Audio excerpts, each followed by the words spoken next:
가난한 노인들 보면 너무 마음이 아프더라고. 몸이 나중에 이제 아프고 하잖아요. 그럼 돈을 벌고 싶어도 벌 수가 없어요. 모으고 싶어도 모을 수가 없어요. 그래서 건강하고요, 체력이 있고 수입이 있을 때만 돈을 모을 수 있어요. 많이 버는 게 중요한 게 아니라 돈을 잘 지키는 게 중요하구나. 저는 그러니까 몸도 안 힘들고 마음도 안 힘들고 뭐 돈도 안 힘들고 너무 좋죠. 팀장부. 저는 원래 국민은행에 다니고 있었어요. 2006년도에 제가 입사를 했는데 펀드가 완전 열풍이었어요. 저도 가입을 많이 하고 고객들도 가입을 많이 시키고 지점장님도 펀드에 막 돈을 되게 많이 넣고 돈이 막 잘 불어나더라고요. 와, 이것만 하면 되겠다. 뭐 부동산도 필요 없다. 전 세계가 호황이었으니까 2006년도 말에 결혼을 하고 은행 입사와 동시에 결혼을 하고 그 다음에 바로 퇴사를 했어요. 그래서 이제 임신하고 그만뒀는데 그 펀드에 있던 돈이 2008년 금융위기 때 정확하게 반토막이 나요.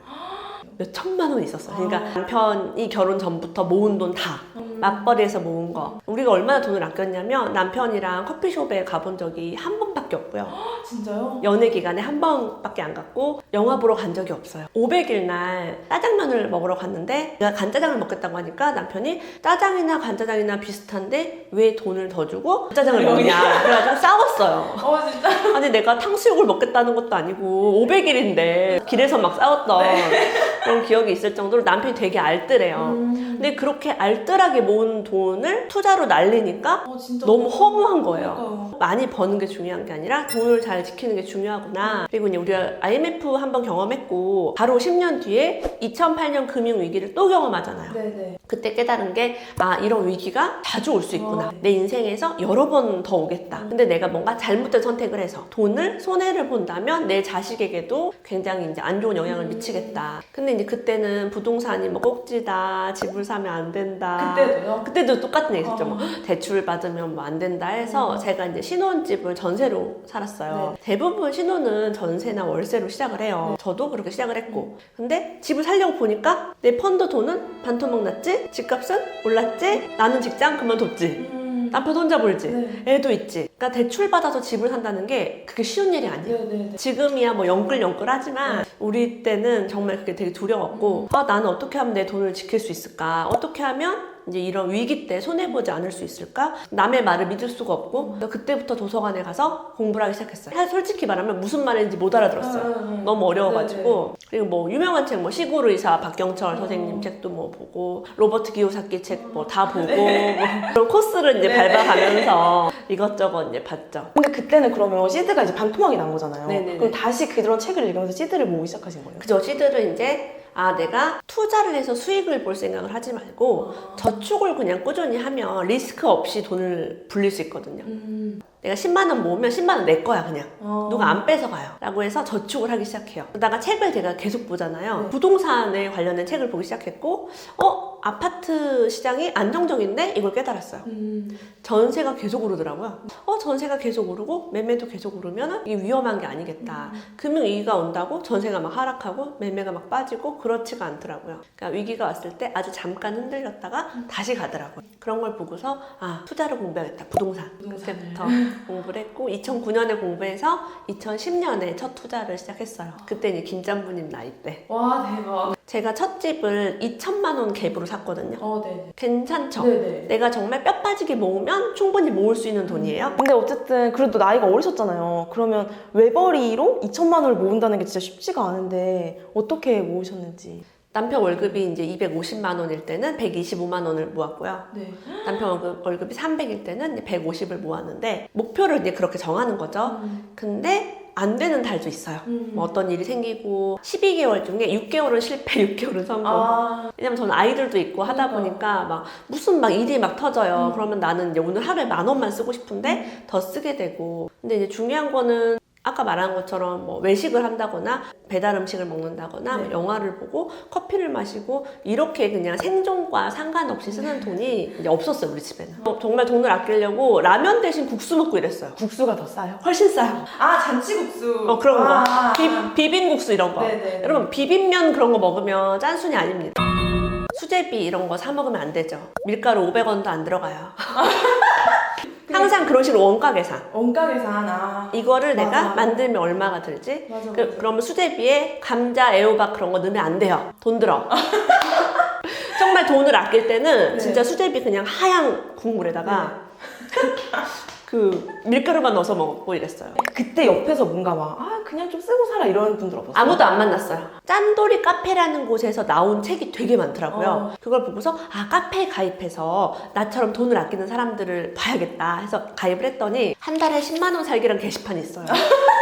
맞아, 거기 컬처 쇼크야. 장난 아니에요. 나는 아무것도 아니야. 난 진짜 아무것도 아니라는 진짜 걸 거기 거기서 아무것도 아니에요. 거기 가면 정말 대단해. 그리고 그 대왕소금님이라는 다 닉네임이 대왕소금이에요. 카페지기님이 돈을 아끼려고 어떻게 했냐면 김치전 있죠. 우리 김치는 다 집에 있잖아요. 엄마가 준 거. 김치에다가 밀가루를 넣고 전을 지져요. 그다음에 그거를 거기다 밥을 넣고 돌돌 말아요. 호일로 말아. 그게 점심이에요. 그러고 먹었대요. 도시락을 싸기가 좀 힘들잖아요, 사실은. 그쵸. 든든하고 든든할 것 같아. 김치전에 밥을 말아서 든든하고 싸고 돈이 거의 안 들고.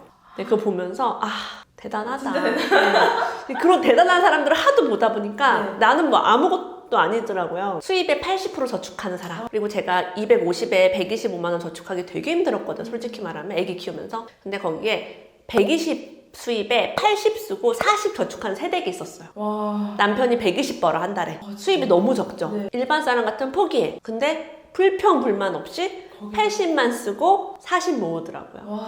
내가 그래서 어디 가서 그런 힘들다 소리 하지 말아야지 나는. 계속 그런 나보다 더 잘하는 사람을 보는 게 중요한 것 같아요. 맞아요. 그럼 되게 지금 어떤 그런 게 없으시겠네요? 이 아이를 키우는데 힘들다거나 유체적인 힘듦 말고 없어요. 금전적인 힘듦은 진짜 없어요.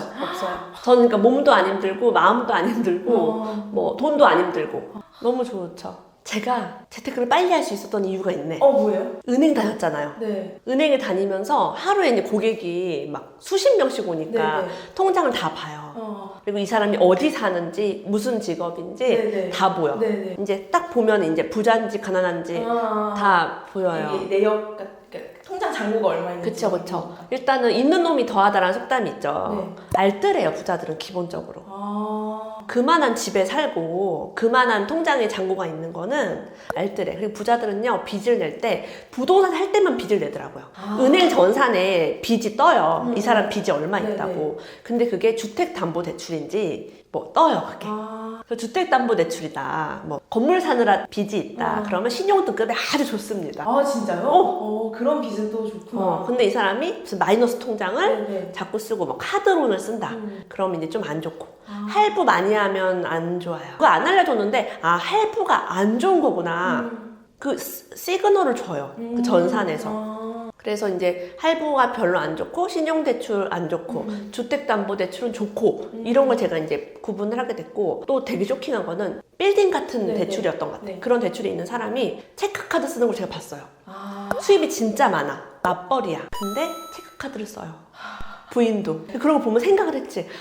이렇게 부자들은 이런 소비 습관을 가지고 있고 세상에 건물이 있어도 저렇게 알뜰하구나. 제가 그 말을 봤어요. 있는 놈이 더한 게 아니라 더해서 있는 놈 된 거다. 근데 집도 없고 통장에 돈도 없는 사람들은요, 팍팍 긁고요. 카드 대금이 많이 나올 것 같으면 할부 막 해요. 그러니까 별로 생각이 없어, 그런 거에 대해서. 있어서. 예를 들면 가방 사고 싶으면 가방 사고, 내가 뭐 취미로 뭐를 막 배우고 싶으면 등록하고, 그런 거 막 몇 개월씩 끊잖아요. 그쵸. 그런 것도 하고, 뭐 피부 관리도 여자들 그냥 막 다니고. 맞아. 20대 때는 안 해도 이뻐. 화장품 막 비싼 거 사고. 응? 안 발라도 이뻐요, 진짜. 근데 되게 재밌는 게 원래 그런 소비를 하면 어떻게 보면 겉으로 봤을 때 되게 화려해 보이고 좋아 보이잖아요. 통장에 다 비어있어요. 난 통장에 텅텅 비어있어. 그 민낯을 보신 거네요. 그 사람이 아무리 명품으로 치장하고 와도 나는 못 속이지. 그쵸. 네. 통장은 못 속이지. 어설픈 부자가 있어요. 통장에 한 2억밖에 없어. 네네. 물론 2억이 큰 돈일 수 네네. 있겠지만 뭐 어쨌든 나이도 있고 지위도 있고 한데 2억이면 나는 뭐 엄청 부자로 생각하지 않거든요. 네네. 근데 막 거드름을 피우고 자기가 막 은행 VIP고 막 너무 대우를 받으려고 막 하는 거예요. 네네. 그래서 겸손하지 못하고 어련히 알아서 잘 해줄 텐데 그런 분이 계시고, 훨씬 돈이 많아도 과묵하시고 온화하신 분이 있어요. 막 집도 되게 좋은 데 살아. 말 없어. 찐 부자들은 여유롭고 너그러워요. 급하지 않고 빨리 뛰지 않아요. 천천히 걸어요. 뭐 그런 것들? 그걸 옆에서 진짜 보는 게 진짜 좋은. 저는 이제 은행 생활을 많이 안 했지만 네네. 그걸 보고 이제 파악을 했고, 저런 사람이 되고 싶다. 이런 난 VIP는 되고 싶지 않다. 확실히 돈이 많을수록 인성이 좋더라고. 인성은 지갑에서 나온다는 게 아니 진짜. 가난한 노인들 보면 너무 마음이 아프더라고. 통장에 잔고가 없어서 대판 싸우는 할아버지 할머니도 봤어요. 몸이 나중에 이제 아프고 하잖아요. 그럼 돈을 벌고 싶어도 벌 수가 없어요. 모으고 싶어도 모을 수가 없어요. 그래서 건강하고요, 체력이 있고 수입이 있을 때만 돈을 모을 수 있어요. 여러분 한 40대에 명예퇴직 당해보세요. 그 전에 내가 아무리 좋은 대기업에 내가 무슨 임원으로 있어도 의미가 없어요. 그 이후의 삶은. 팀장부.